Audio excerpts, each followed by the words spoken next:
Hello students, this is Dr. Raskob back with you to continue our discussion of healthcare quality, policy, and law. And this is the second part of the lecture for Chapter 12 that we will be discussing regarding quality of care. Now, healthcare quality begins with the consideration of the concept of professional standard of care. And this is the legal standard that is used in any type of medical negligence cases to determine whether health professionals or entities have adequately discharged their responsibility to provide what's known as the reasonable care to their patients. They have an obligation to do this. A physician does not have an obligation to treat any individual patient other than those in the emergency department under the EMTALA law we talked about, but physicians otherwise don't have to treat any particular patient or take on a particular patient.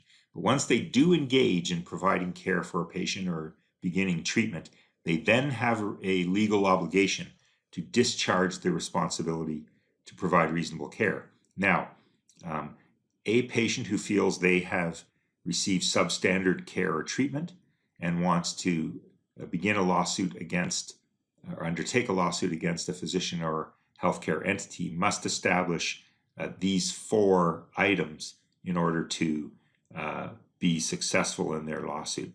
They must, first of all, establish what is the appropriate standard of care, that the defendant, physician, or organization did not provide that there are measurable damages and consequences, and that there was a causal link between the defendant not providing that standard of care and the patient's injury.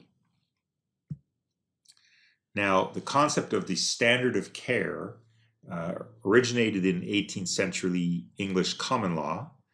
The courts in England established that a patient looking to hold a physician legally accountable for the standard of substandard care had to prove one of these two items, that they violated customs of their own profession as determined by other physicians, or that other physicians within the same or similar locality testified on behalf of the patient that the physician's actions did or did not meet the standard of care.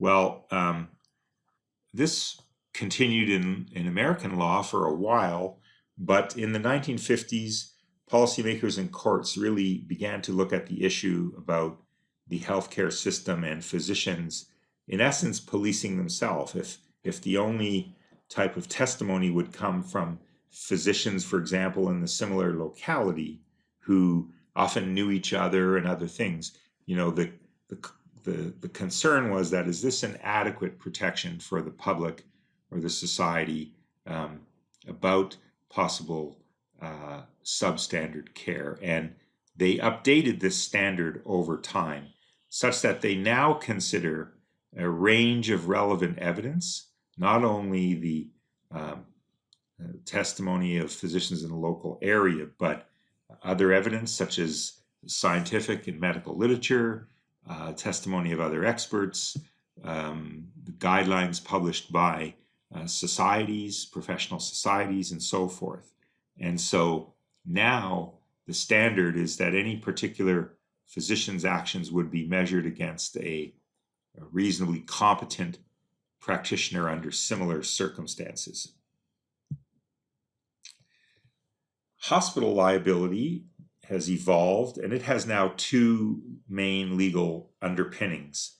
One is called vicarious liability. This is where one party is held legally accountable for the actions of another. For example, could the hospital be held accountable for the actions of the doctors who practice at their hospital? Well, this depends on the type of relationship that exists. And in law, it refers to whether this physician is acting as a so-called agent of the hospital. In other words, they serve as an agent of that hospital, and whether that is the case. Well, in fact, the rule is that if the providers, the physicians or others, are independent contractors, in the essence, private physicians or historically individual physician practices were independent contractors, then they are not, the hospital would not be vicariously liable. But this is a complex area. The law is evolving here, where they realize that there are different relationships between hospitals and physicians and other providers, and they're looking at this very closely. And this is also important nowadays, where the existence of individual physician practices, for example, as independent contractors, is very, very limited. The nature of our healthcare has evolved such that, for example, in many big specialty areas, the hospitals have, in fact, purchased and managed physician practices, such as cardiovascular disease, oncology, orthopedic surgery, and even primary care networks. So that brings in the concept that there is corporate liability, that a hospital is accountable for its own institutional acts by its employees when their negligence causes or contributes to an injury. Now, there's several areas then of lawsuits that may arise related to quality of care, failure to screen out incompetent providers. So if a hospital, for example, doesn't appropriately review and screen the surgeons that it gives privileges to at its hospital, it could be liable for their poor quality of care. If they don't maintain high practice standards, if they failure to take action against clinicians who they know were providing substandard care, or they don't maintain their equipment and supplies properly. These are ways that hospitals can be held liable as corporate entities. Well, insurers can be held liable as well in our system. Historically, this has really only been about suing an insurance company to recover payment for care that's being provided. This has been under breach of contract law, for example. In other words, the dispute is over whether the insurance company is required to pay for a particular service. But after 1965, the courts really began to apply the concepts of tort liability principles to insurers if their coverage decisions were at least partly responsible for injury or death. And around that time, insurers began using more prospective decisions, which could influence the access to care or the quality of care received. They would say, we won't pay for X or Y.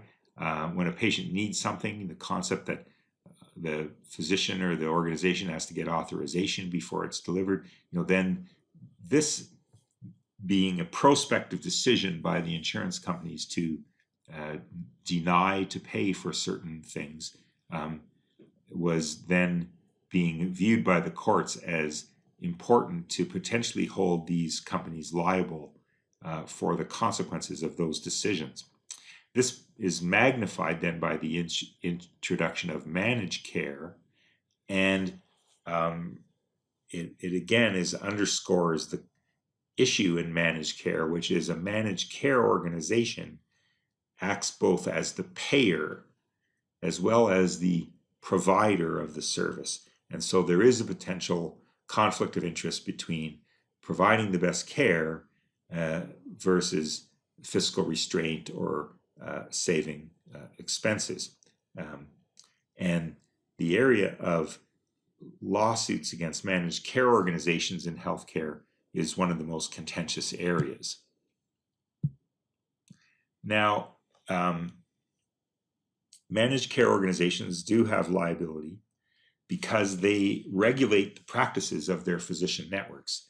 They have published pathways, guidelines, and other things that really, in essence, means because they are telling physicians what the organization will allow and will not in terms of payment, and are expecting their network physicians to adhere to that, they are in essence overseeing or having oversight over the medical judgment. They also undertake activities such as utilization review, where they will review a doctor's practice. Do they order too many expensive tests? What's their tendencies? They have practice guidelines which direct the doctor to do certain tests or expensive procedures only under certain circumstances. And they have payment incentives. They may give bonuses to physicians who practice very cost effectively in their view and do not order too many excessive tests from their perspective. So because they are doing these things, they are viewed by the law as overseeing medical judgment. Now,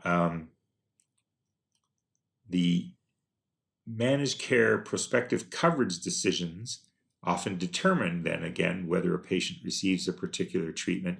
The professional standard of care then still applies. So these companies have the responsibility to provide a professional standard of care for whatever they are dealing with.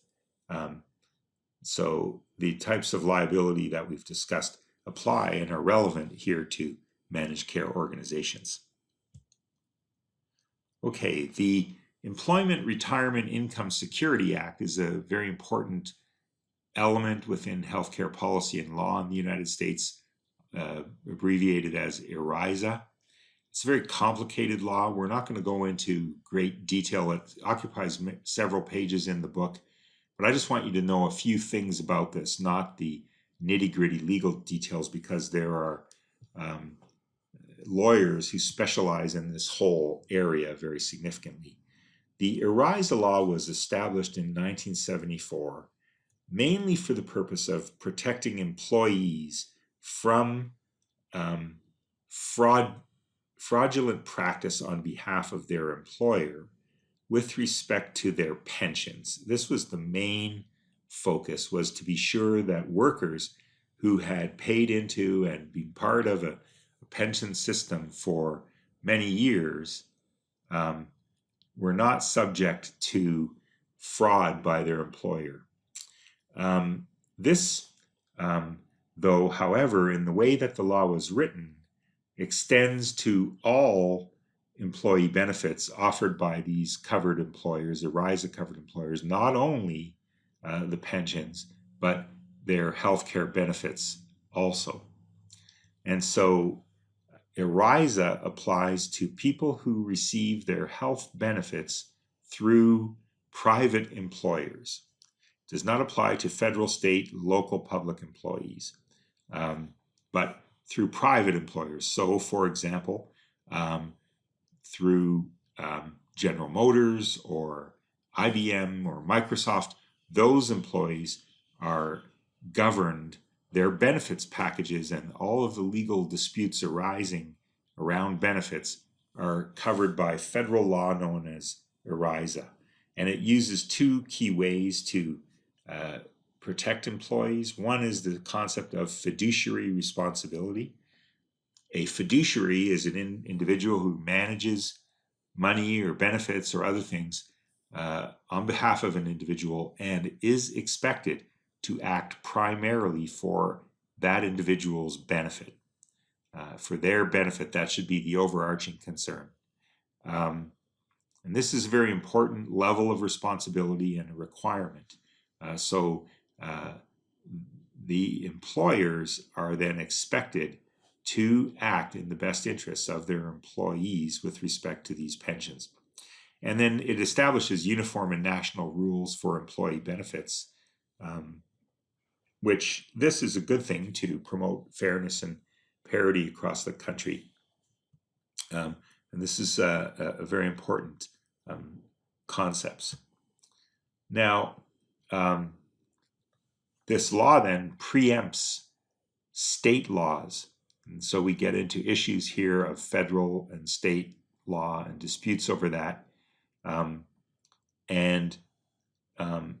If state law and the ERISA laws have some conflict, the law clearly states that the federal law, the ERISA, supersedes state law. And then there's the concept of field preemption, where the court interprets this law to apply to an entire field, like employee benefits, regardless of whether they conflict with state laws or not. Again, the federal law, because of the way it's written, supersedes. So this law is very important. It's had a big influence on healthcare. And the most significant here is the extent to which this ERISA law, federal law, can preempt claims within a state against a managed care organization for substandard care. Now this gets into complex legal arguments. That's where we're going to stop today, because I'm not an attorney on this, but I just want to illustrate for you some of the complexities in this, and there's much litigation about this in terms of jurisdictions and what was the law's intent and which law, state or the ERISA, should prevail over someone who receives a substandard care from or alleges substandard care from a managed care organization, on and on. So the whole area of medical negligence, malpractice, and so on is very complicated. And indeed, there are attorneys and even entire groups of attorneys who practice only in this specialty area. It's also an area of contention amongst politicians and policymakers whether our system is too subject to over-lawyering medical malpractice laws and so forth, and there are views on both sides of the political spectrum. But I think what we also want to take away from this session, these two sessions on healthcare quality, is that the law has been an important vehicle in order to make sure that professionals and organizations such as hospitals and others who are delivering care to patients are meeting an appropriate quality standard. Some may argue that it's overly complicated, that there are too many lawsuits, all of these things. That's for further ongoing refinement, discussion, and debate. But there's no question that having these legal approaches have been a way that the public can ensure that they receive a good quality of care or a state-of-the-art quality of care according to the current times. Now, so this is what the Supreme Court has determined, and that regarding the opportunity to sue a organization who has an ERISA covered plan is really being limited by this law. Okay, the remaining section is very important and deals with efforts to measure healthcare quality and then efforts to incentivize the provision of excellent healthcare quality of care. Now, as we discussed in the course, Medicare is the single largest payer in our health system. Even though half of Americans receive their healthcare through employer-sponsored healthcare, this market is shared by multiple companies. So no company has this number of covered people that Medicare does, and Medicare continues to grow. Therefore, Medicare is a national driver of policy, both for its own delivery of care and provision of care, payment of care. Medicare is not a provider, but a payer, but also in helping to set policy for the private markets as well.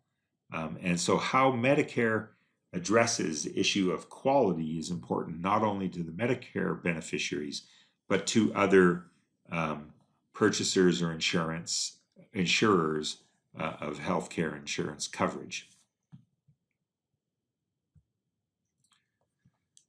So when we talk about payment systems within Medicare, payments to providers, they have the intent, or the potential, not the intent, but the potential to incentivize some type of behavior.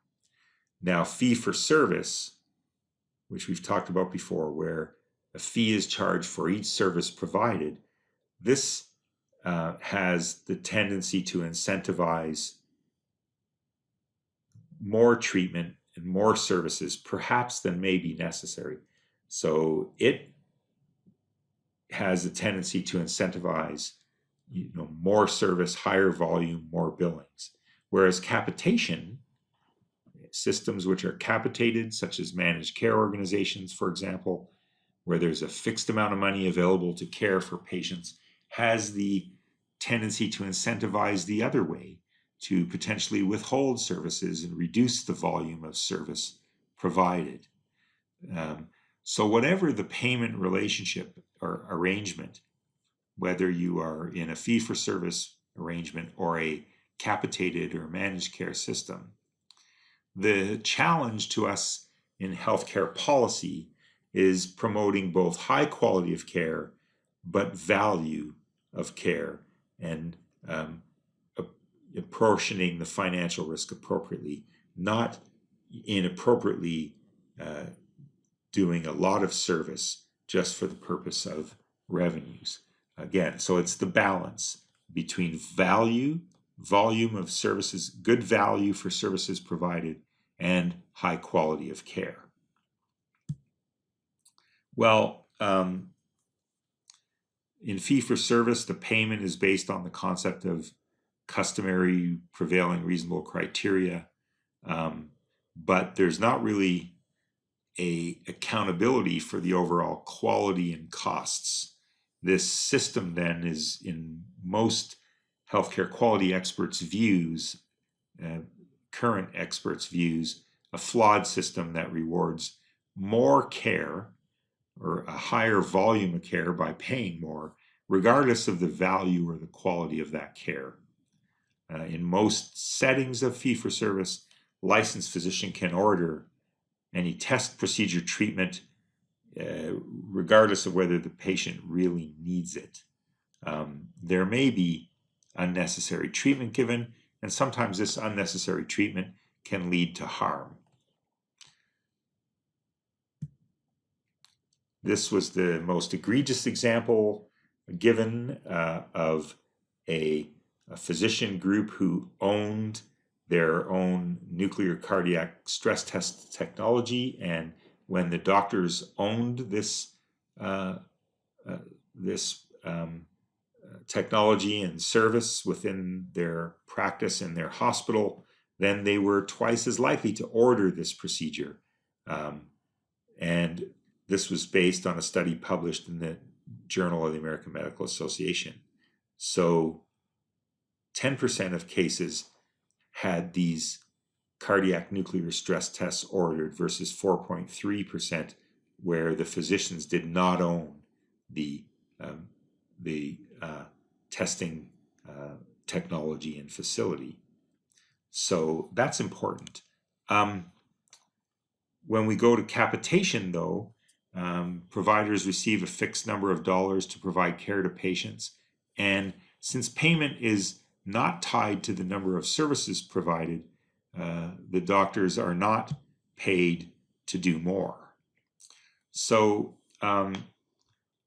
Congress has passed a number of laws, including the Affordable Care Act and some other laws, which is being designed to change Medicare from just a passive payer of volume-based healthcare, fee-for-service, volume-based, whatever the doctors do, whatever the number of procedures, they just send in their bills to Medicare, Medicare pays it.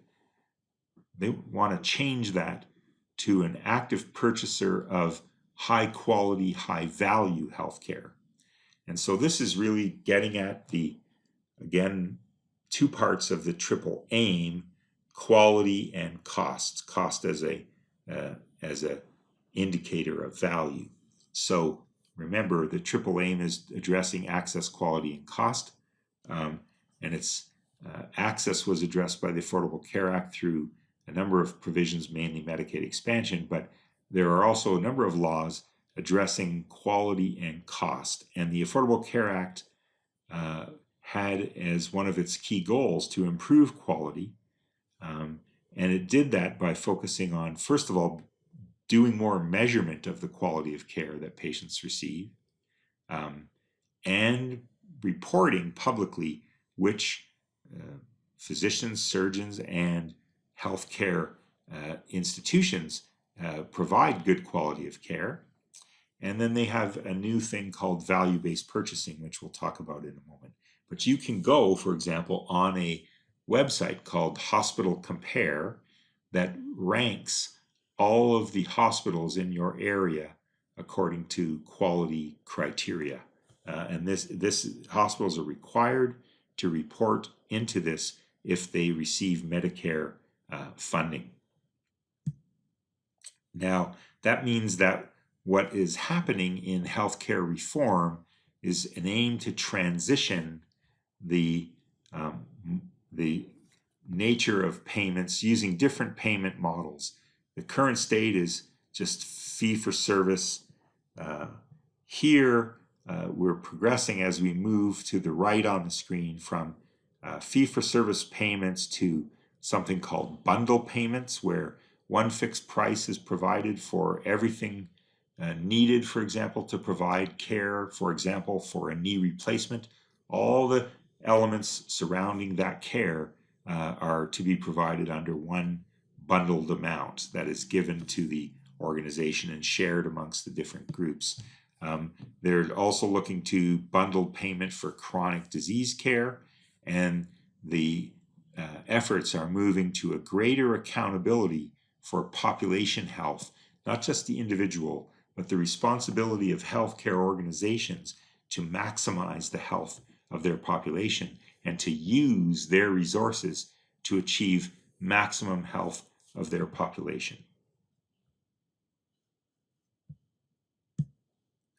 Okay, and so in doing that, this means that there is increasing coordination and integration required between different segments of a healthcare system, between different specialties and different entities within a healthcare system, and the providers assume increasing risk because their amounts of payments are becoming more capped, and therefore they have to be very efficient in how they provide this care. And this is efforts, of course, to stem the growth of healthcare costs, but also to strengthen quality. Finally, the Affordable Care Act required the development of a national health quality strategy, and it defined 3 aims for healthcare quality: better care that was more patient-centered, more reliable, accessible, and safe, addressing, for example, the issues of medical errors that we talked about in the first part of this section. Secondly, they wanted to improve population health, so to do this by supporting also the payment of interventions, not only for physical conditions, but for behavioral and social and environmental determinants of health. So, for example, a healthcare organization, should it be able to use some of its funding received to pay for housing or other social interventions or behavioral or environmental. And then the third goal was affordable care, working to reduce costs for all parties, individuals and families, but also the employers and the government.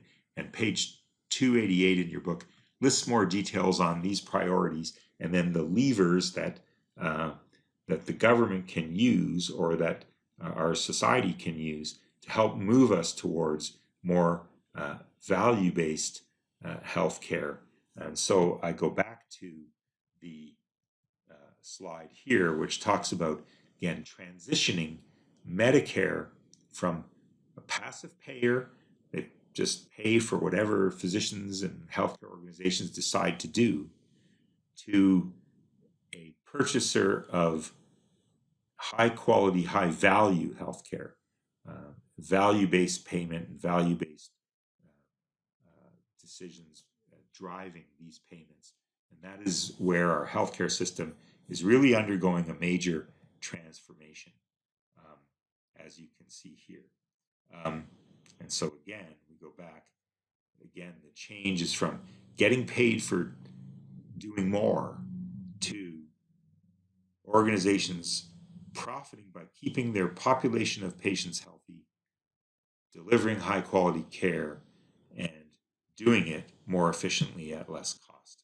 Not by, because the goal is quality, you can't just save money by withholding care. That was the early complaints against the concepts of managed care, that these organizations would just withhold needed care to save money.